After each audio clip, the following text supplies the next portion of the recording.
So since meeting Dr. Pillai on that fateful day, February something 2000, I began to volunteer. I began to offer my services. I just started hanging around, right? And from there, I got to be able to like drive him to the airport. I got to set up the room when he was doing an event. I got to like set up the sales table at the events. I got to make dinner for the community. We had fire rituals at he had a little ashram in Greenwich, Connecticut.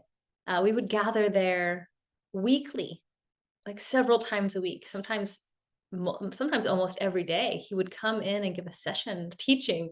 He would do fire ceremonies, hydration ceremonies. He's teaching us all about Hindu rituals to this group of Westerners.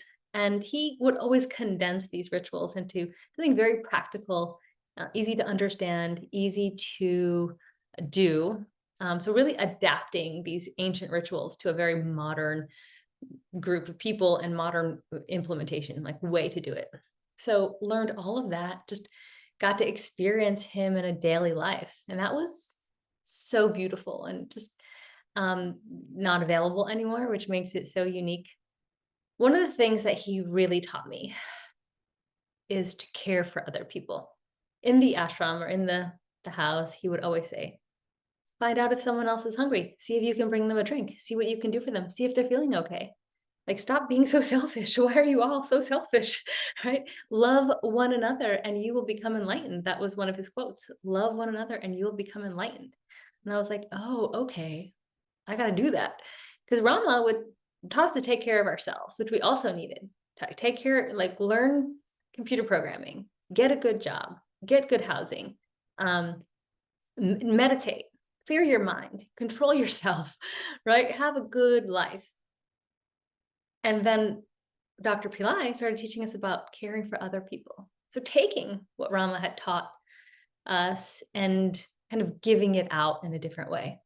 Now, Rama also set us up and he said, all these, whatever contributions you're making to my organization will be used to perpetuate this American Buddhism that he had been creating. And that will be our good karma, like our pay it forward. So he did that in a different way. Dr. Pillai does it in a different way, more hands-on in terms of us taking that teaching and implementing it in your everyday life. Look around you. Who needs help, right? Feed the hungry. So anyway, I'm volunteering. I had been working for a variety of organizations, professional organizations, thanks to Rama's, education and guidance. I worked for Oracle Corporation. From Oracle, I was a consultant and worked for a variety of different organizations, Pepsi company, a lot of different local and state governments, because I was a consultant, so I got moved around quite a bit. And then from there, I went on to work for Universal Music Group, and I was a project manager, and just a variety of big companies. And then when I met Dr. Pillai, I was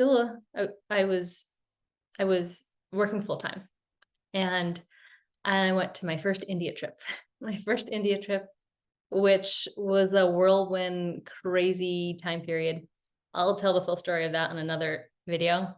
All you need to know is I went on this India trip, did my Nadi reading. Again, I'll talk about that later. Came back a week later and got laid off. The bubble had burst for the .com companies. And so they were laying people off, and I was one of those people. And I was like, well, dang, I just went to India to change my karma. Like, I guess it's changing. So I felt confident that this was all for the good, but it never feels good to be fired. But I had severance and some weeks of pay, and I thought, okay, I'm going to go for it. I'm going to go get a contractor, become a contractor, independent contractor, which I'd never done, which all the other Rama students had done. They had been making big money. I played it safe. I worked for Oracle, who contracted me out and made all the money, but I got experience and built my confidence. So I said, I'm going to go for it. All my contractor friends were like, there's no contracts out there. Everyone's laying off. Like, it's not going to happen. And I was like, well, I don't care. I have faith. And I knew that something would happen. And I prayed and I chanted mantras. And Dr. Pillai taught us mantras and the manifestation process. And 6 weeks later, I got a job making 80% more than what I was making full-time as a contractor when there were no contracts. And then that just kind of kept going. I was contracting for a little while, saved money, bought a house. So after contracting, I became a salesperson. I was in sales for IT. Then I went into real estate business. I did a couple of flips. I had my own business buying and selling defaulted mortgage notes. And it was at that period of time, I had my business, Dr. Pillai. And then I remember just continually during this period, I've already studied with Dr. Pillai. I'm living in New York City, kind of getting on and off public transportation. I chanted my mantras, it was fine. But it was really, my soul was calling for something more. I knew this wasn't it. And at that point, I just started praying to Shiva, to whomever would listen, please just help me get out of this rat race. Help me to be of service. I was praying and praying. And then one day it just really hit home. And I was like, I was walking up West End Avenue, clear picture of this. I lived on West End. And I just said, God, why aren't you letting me use what you gave this life to serve you? Like, that's what I want. Let me serve you and your people with the life that you gave. And I made a very powerful prayer that day. 2 months later, Dr. Pillai calls me on the phone, never called me on the phone before, calls me on the phone. And he's like, do you want to move to my California home? And I was like, what? He's like, you don't have to answer now. In fact, come visit and, you can see what it's like. And I was like, okay. And he's like, you don't have to pay rent. And it was like he's painting this picture of exactly what I had just asked for. Like, come serve God and don't worry about anything financial or physical. And I was like, okay. So get off the phone, totally freaked out, also very excited. And I started thinking about it. And I'm like, wow, okay, what would life be like, etc. So I go, he had an event and he invited me afterwards to go check out the property. And he wanted to turn the property into a retreat center and wanted me to do that. And I thought, okay, that's amazing. 4 days or however many days went by, he's, a couple other people are there and we're talking. And on the final day, he walks me all around the property. And I said, am I still invited? And he just said, and I was like, okay, I'm going to come. So I went back to, I think I moved to New Jersey, packed up. No, I was still in New York City. Anyway, packed up my apartment.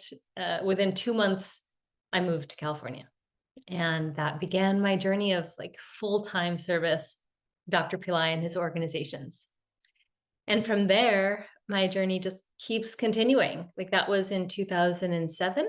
I moved to California, and we converted the house to a retreat center. That kind of happened for a little bit.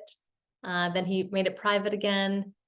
And I kind of grew through many different roles and responsibilities through his organizations. And I'll have fun telling you different stories with him along the way on this channel. And I'm just supremely grateful for the journey with my gurus and where it's brought me today, and the immense honor and gratitude that I have in the ability to tell these stories, to give it back, that hopefully someone can get something from these or learn something, or maybe get some indirect darshan from these enlightened beings who have given me so much. So I hope that you enjoy it. I'll see you soon. Namaste.